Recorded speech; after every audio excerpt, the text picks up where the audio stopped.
We just found out our son made dark humor TikToks about his sister's death, and now we're thinking of kicking him out because of all the pain and grief this brought back to the surface. My daughter, 16 female, sadly passed away 7 months ago in a car accident. The other driver was speeding and weaving in and out of traffic like a maniac on the highway, ultimately hitting my baby girl. The driver died on impact, but my daughter passed away 6 hours later in the hospital due to her injuries. My wife and I attend individual therapy, as well as marriage counseling. It's been extremely hard for both of us, but we have made considerable progress given the circumstances. We begged our son to get therapy and go to family counseling with us, but he refused.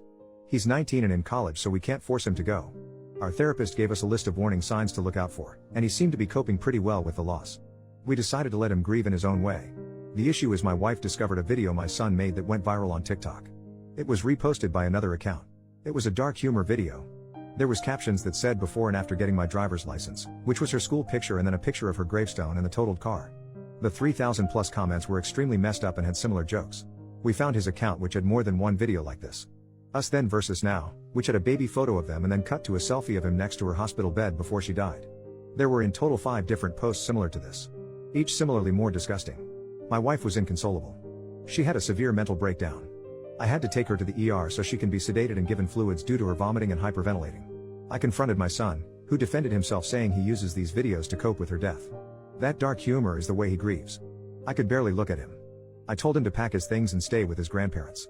He was angry and said we both need to move the FCK on and stop taking our grief out on him.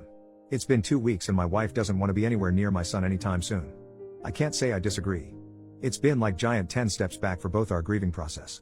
Our son gone was supposed to be temporary, but my wife and I think it's time for him to move into an off-campus student apartment to give us all some space and establish boundaries. We haven't told him this yet, but we plan to when he returns home next week.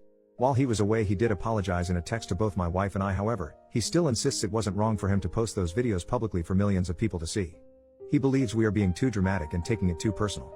It took me threatening to disown him before he took down the videos. A few of my friends think we are going too far by essentially abandoning him and kicking him out of our home. They said to keep in mind he's still a young stupid kid, and he's digging in his heels because he wants attention. We'll be paying for his rent, but he will have to cover the other costs himself, food, gas, since that's the most we can afford right now. He will have to get a part-time job while going to class.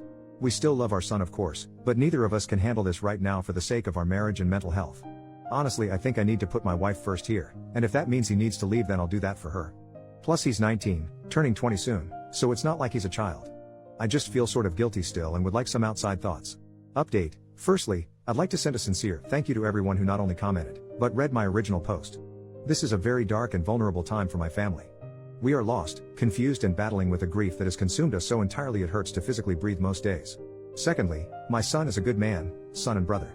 He loved and cherished his sister deeply, and I know in my heart that it was never his intention to make light of her death.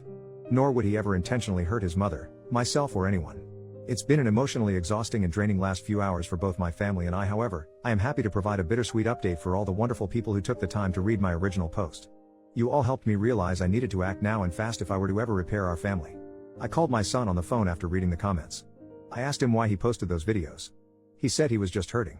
We were quiet for a while. His voice broke when he asked if me and his mom still love him.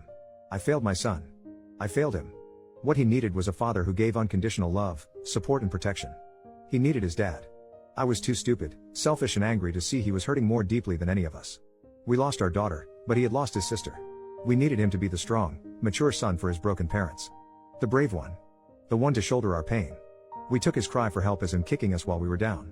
My wife and I immediately left to go pick him up and bring him home. What I saw was a broken little boy needing his mom and dad. Not the pathological monster that our grief painted him as. He had visible bags under his eyes and lost a lot of weight, and we were too blind to see it. We both profusely apologized and will be showing him how sorry we are for the rest of our lives. We vowed to do right by him. We all cried together on the couch for a while. Our son is taking a year off of school to heal and work on his mental health by his request. He also agreed to attending weekly therapy. He will be home with us. We will also be seeing a family therapist. My wife is seeking medication to get a handle on her panic attacks. I signed up for a grief support group specifically for fathers. This is all just a start for a very long and difficult journey ahead of us. Thank you everyone for giving me a major kick in the ass and a wake-up call. I may have lost a daughter, but I will not be losing my son. Not now or ever again.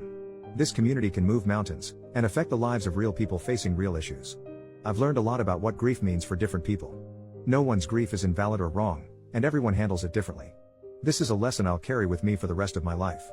This morning I am making pancakes and bacon while my son and my wife watch Netflix in the family room. The windows are open. Our daughter's cat actually came out of her room on her own for the first time to lay on the couch with them. Our lazy Saturday. It's the first time in months we did this since our daughter passed.